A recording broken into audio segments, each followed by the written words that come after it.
Eleonore Zugun, the poltergeist girl of Romania, a 12-year-old girl ate candy by a cursed stream, and something began leaving bite marks on her skin in front of witnesses.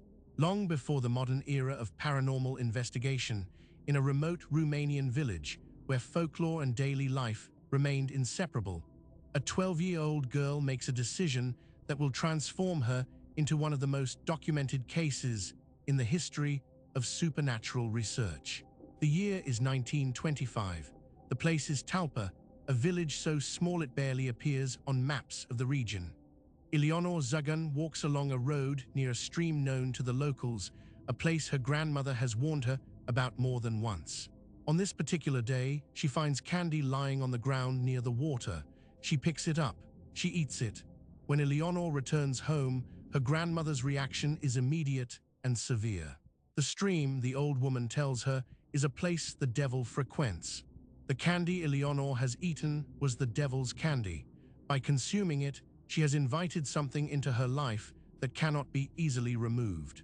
Whether the grandmother speaks from superstition or from knowledge of something specific to that location, the warning proves prophetic.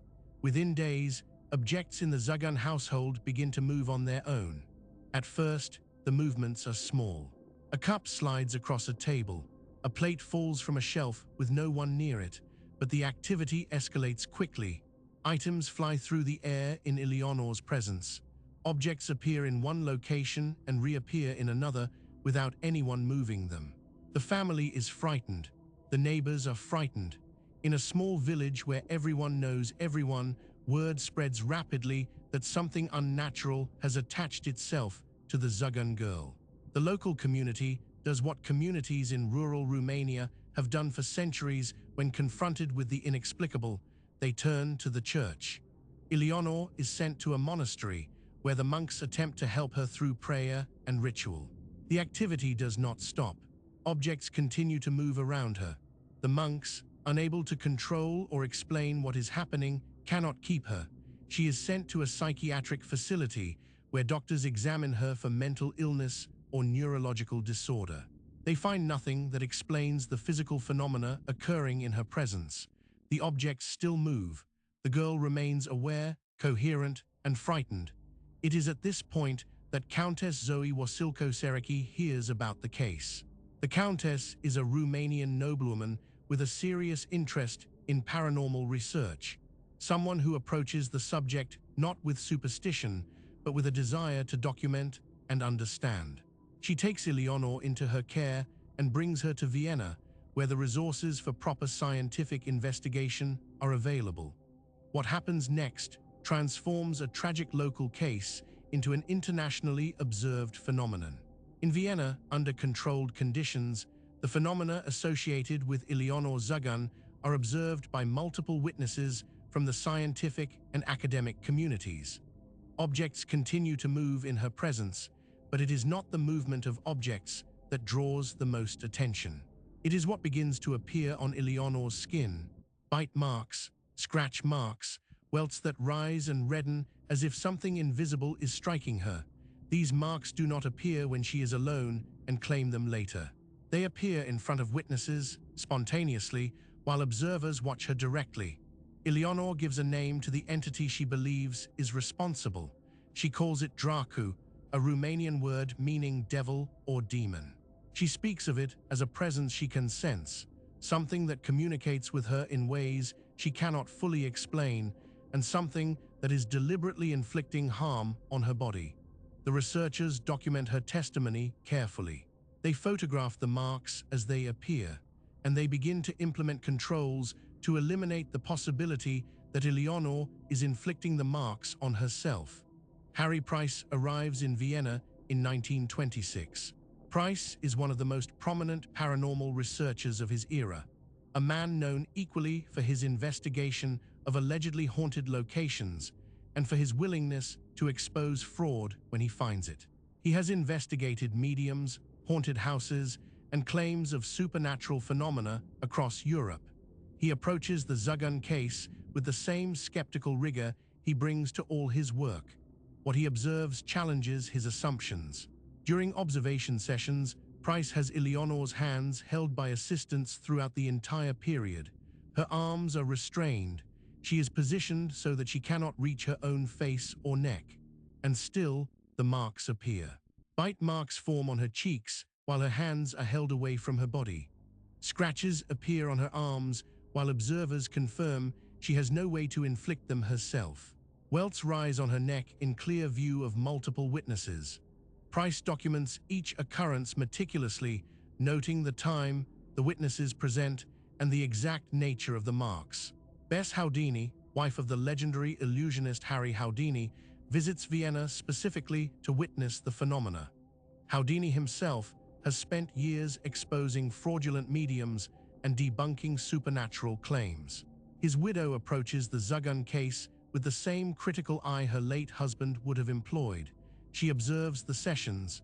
She watches the marks appear. She offers no natural explanation. The academic community in Vienna takes note. Scientists and medical professionals visit the Countess's residence to observe Eleonore under controlled conditions. They examine her for skin conditions that might produce spontaneous marks. They test for allergic reactions, for psychosomatic responses, for any physiological explanation that might account for what they are witnessing. They find nothing. The marks continue to appear, and the observers continue to document phenomena they cannot explain through conventional science. The nature of the marks is particularly disturbing. These are not vague discolorations or ambiguous blemishes. The bite marks show clear tooth impressions, with individual teeth visible in the pattern left on Eleonore's skin. The scratches break the surface and draw fluid. The welts rise with the characteristic appearance of impact or striking, yet no impact occurs. Eleonore is a child experiencing sustained physical assault from a source that remains invisible to everyone present, including the girl herself. She knows when it is happening. She experiences the sensation of being bitten, scratched, and struck, but she cannot see what is doing it to her. Price's published accounts of the case describe Eleonore as cooperative, articulate, and deeply distressed by what is happening to her. She does not seek attention or appear to derive any satisfaction from the phenomena. She wants it to stop. The Countess provides her with care, shelter, and protection, but cannot prevent the entity Eleonore calls Dracu from continuing its assault. The investigation continues for months, with researchers from multiple countries observing and documenting the activity. The pattern of poltergeist activity associated with adolescence has been noted throughout the history of paranormal research. Cases frequently center on individuals in early adolescence, particularly girls, and the phenomena often cease when the individual reaches physical maturity. Eleonore Zugun's case follows this pattern precisely. As she transitions into her mid-teens, the activity begins to diminish. The objects stop moving, the marks stop appearing on her skin. Dracu, as she has experienced it, departs. By the time Eleonore reaches 16, the phenomena have ceased entirely. She goes on to live a normal adult life, away from the attention of researchers and the scrutiny of the paranormal community. The girl who was institutionalized, studied, photographed, and observed by some of the most prominent investigators of her era recedes into private life. The entity that tormented her for nearly 2 years releases its hold, and Eleonore Zugun becomes simply Eleonore, a young woman with a past she likely wishes to forget. The cessation of activity with the onset of puberty raises questions that researchers continue to debate. Does the phenomenon have a biological component tied to the hormonal and physical changes of adolescence?